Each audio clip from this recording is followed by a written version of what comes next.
We can all lose traction when writing our memoir. I know I did. We can doubt ourselves, the story can become too hard to write, we lack confidence, and we put our memoir aside. So in this video, I'm going to share with you how you can reignite and gain traction in writing your memoir, or how you can even get started if you're still stuck in thinking about it.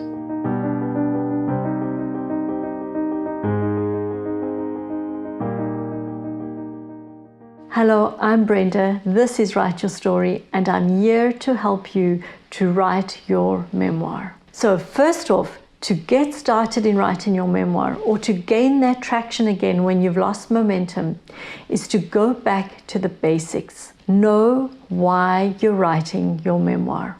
We all start writing our memoir with some idea of why we want to do it. There's something that's stirred in our heart.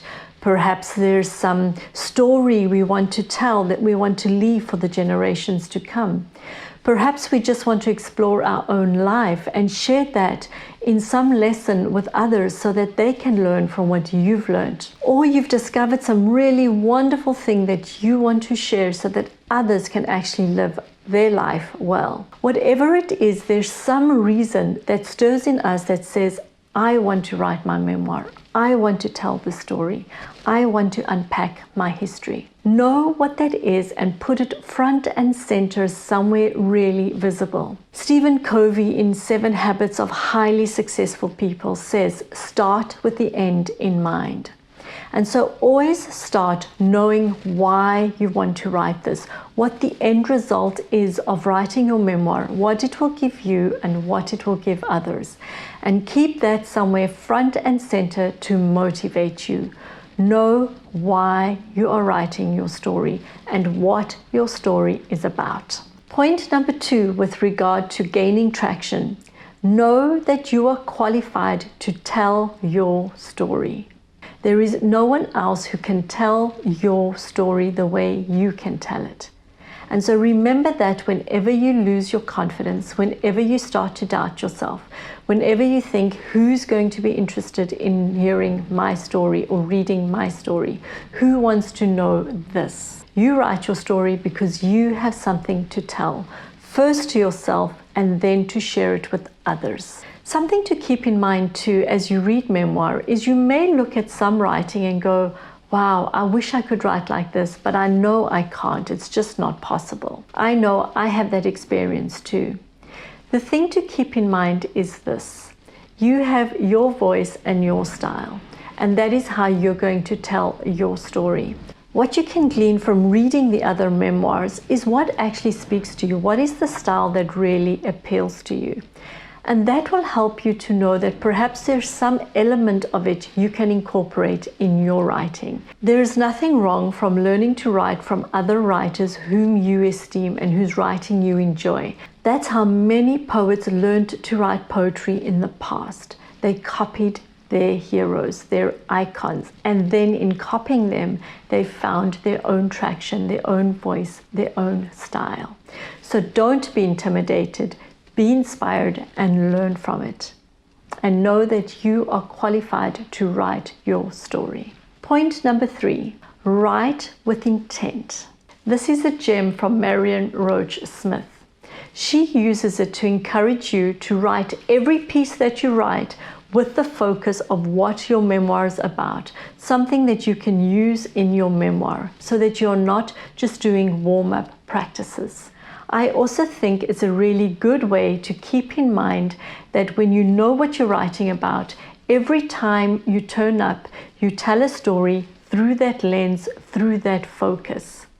So let me explain to you what I mean. Stanley Tucci has written a memoir about food.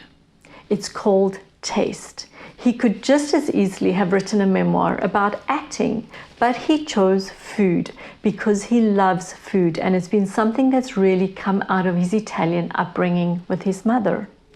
And so every story he tells is through the lens of food.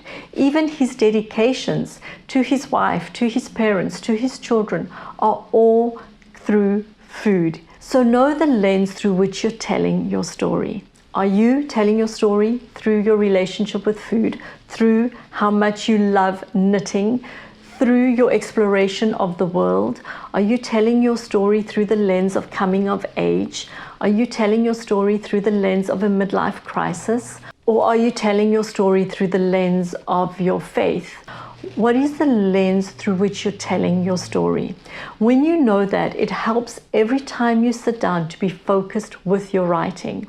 You can look at the same scene that has happened in your life, and you may have a myriad of stories you want to tell.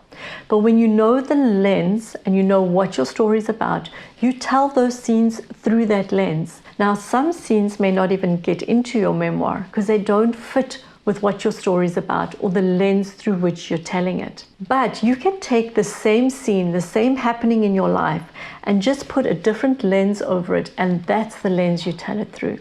So for example, Stanley Tucci, in his memoir, he writes one of his opening scenes of sitting on the carpet with his mother while she's ironing, he's watching the show, she's watching, the TV's on, and it's on a cooking show, Julia Child's cooking show. Now, he has told that story through the lens of food. So he focuses very much on the cooking show, on the conversation with his mother about what is she cooking, what's for lunch, do I like to eat duck? That's the lens through which he tells that story. But now, let's say he also can tell that same story through the lens that he was watching Julia Child too, and her antics, and what a performer she was on her cooking channel, and that inspired him to be an actor. And perhaps his mother was a bit of a performer herself. So at some stage, she put the iron down, she got up, and she started imitating Julia Child. And as she imitated her and spoke about food, this really inspired Stanley Tucci to get up, copy his mom, and do a mime. And that really brought out the actor in him. And that is the lens then in which he will tell that story, if that's the lens of his memoir. But as the lens of his memoir is food, that one actually doesn't fit. If he put it in, it might not actually work, and he would realize in his editing that as humorous as it is, it doesn't fit in this memoir. The lens he tells this scene through is the lens of food, and it's the one that's in his memoir. So that helps you very much when you're stuck to know what is the lens you're writing through. Know what your story is about, know that you're fully qualified to write it, and then know the lens through which you're telling it. That will also help you with all the details that you bring to telling that story. And it helps you when you sit down at that computer and you're feeling that there's a blank. You pick a story, an idea that comes through that lens, and you start to write it. Even if it doesn't fit in the next aspect of your memoir, you start to write it because it may only work as a bridge to get you where you're going. Or it may be a scene that you come back to for later in your memoir, but you've already captured the essence of it. And then a final piece of advice is to get inspired. Be inspired by other writers. Be inspired by following a YouTube channel. And may I recommend that you subscribe and click on the notification bell if you haven't already to follow me on Write Your Story. And be inspired by connecting with other memoir writers. And that's one of the things I'm doing. I'm creating a community off YouTube to help memoir writers to connect with each other and to talk memoir writing. So if you're interested in that, look in the links below to connect with me and find out when my next webinar is. I'm also creating a 7-week online course in order to help you to kickstart writing your memoir. So do reach out so that you can find out more about it. So don't be intimidated, do be inspired, and do write your memoir. I'll see you in my next video as we continue to look at how to write our memoirs.